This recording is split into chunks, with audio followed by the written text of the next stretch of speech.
Sa panteon ng musikang Pilipino, may mga tinig na lumilipas, ngunit hindi kumukupas. Mga tinig na naging bahagi ng kolektibong alaala ng isang henerasyon. Isa sa mga natatanging tinig na ito ay pag-aari ni Diomedes Maturan, isang pangalang naging kasing kahulugan ng malambing na pag-awit at ng isang pambihirang pag-angat sa daigdig ng sining.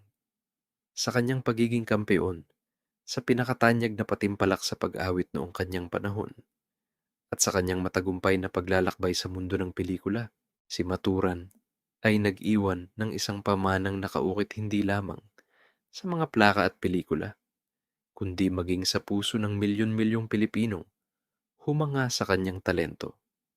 Ang kanyang kuwento ay salaysay ng isang pangarap na natupad sa pamamagitan ng isang ginintuang tinig, isang paglalakbay mula sa pagiging isang simpleng mga awit hanggang sa pagiging isang alamat ng industriya.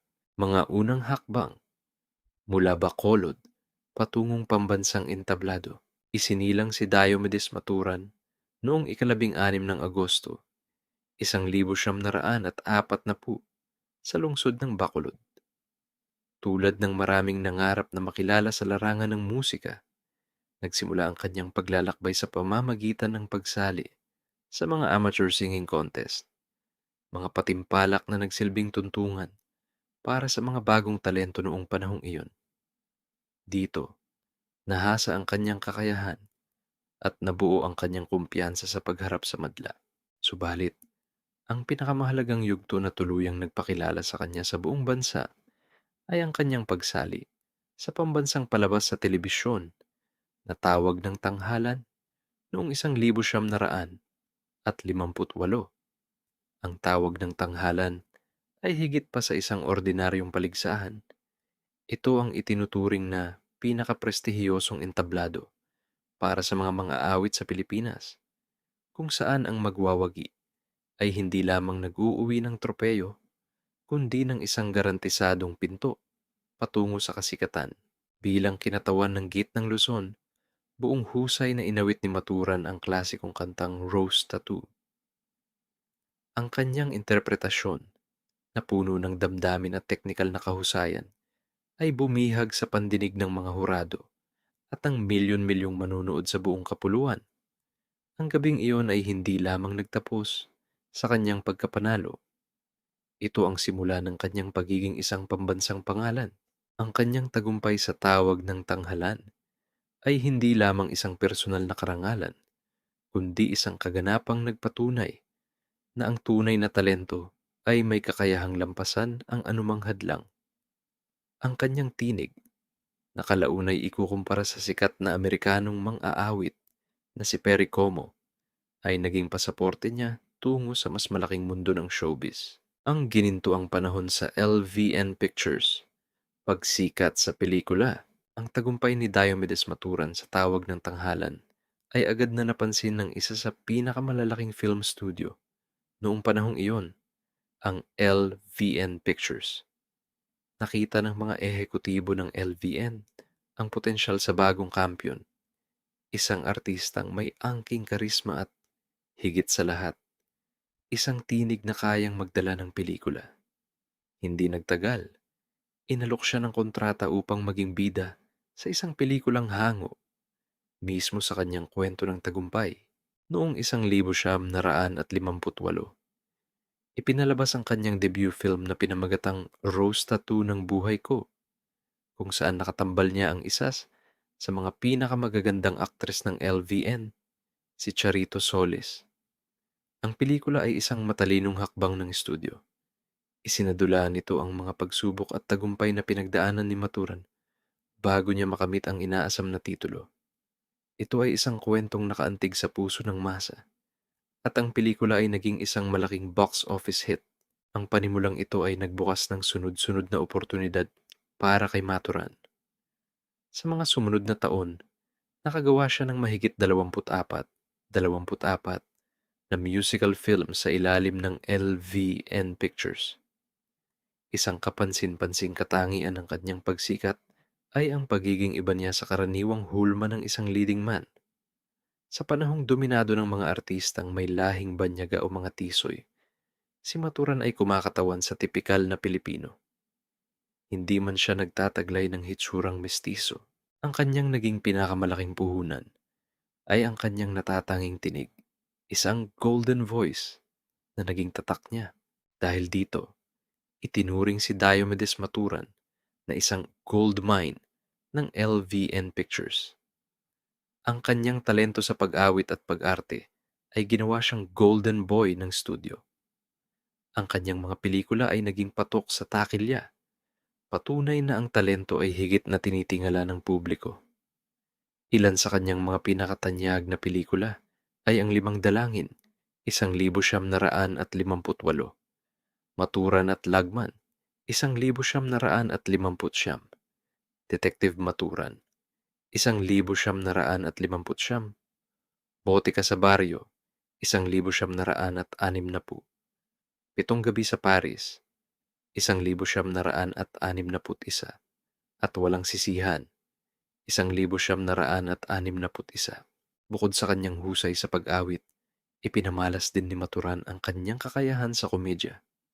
Sa marami sa kanyang mga pelikula, nakasama niya ang mga haligi ng komedya noong panahong iyon, tulad ni Napugo, Togo, Patsy, Patsy, Bentot, at Hector Reyes. Ang kanyang natural na pagiging komedyante ay nagdagdag ng isa pang dimensyon sa kanyang pagiging artista, na lalong nagpalapit sa kanya sa masang manonood. Naging leading lady din niya ang ilan sa mga pinakamagagandang contract actress ng LVN. Bukod kay Charito Solis sa Ginintuang Tinig, nakatambal din niya si Marita Zobel sa Botika sa Baryo at si Mila Ocampo sa Love and Laughter. Sa pelikulang Doon Po sa Amin, 1960, sabay niyang naging kapareha sina Marita Zobel at Mila Ocampo, na sa kasalukuyan ay mas kilala bilang ina ng aktres na si Snooki Serna. Ang kanyang huling pelikula sa LVN bago ito tuluyang magsara ay ang Prinsipe Diomedes at ang Mahiwagang Gitara noong 1961. Ang pagsasara ng LVN ay naghudyat ng pagtatapos ng isang kabanata sa kanyang karera. Ngunit hindi ito naging katapusan ng kanyang pagiging isang bituin. Karera. Pagkatapos ng LVN, isang pagsusuri sa kasikatan, matapos mawala ang LVN Pictures, nagpatuloy si Diomedes Maturan sa pagtanggap ng mga alok para sa pelikula mula sa ibang mga produksyon. Nagpatuloy ang kanyang karera bilang aktor at mga awit, ngunit ang tanawin ng industriya ay unti-unti nang nagbabago. Isang mahalagang pagsusuri sa kanyang karera ay ang paghahambing sa naging landas ng isa pang produkto ng Tawag ng Tanghalan, ang superstar na si Nora Aunor. Pareho silang nagmula sa prestihiyosong Patimpalak at pareho silang may kayumangging kulay na sumasalamin sa karaniwang Pilipino, na isang malaking paglihis mula sa pamantayan ng kagandahan sa showbiz na pinangungunahan ng mga mestisa at mestizo.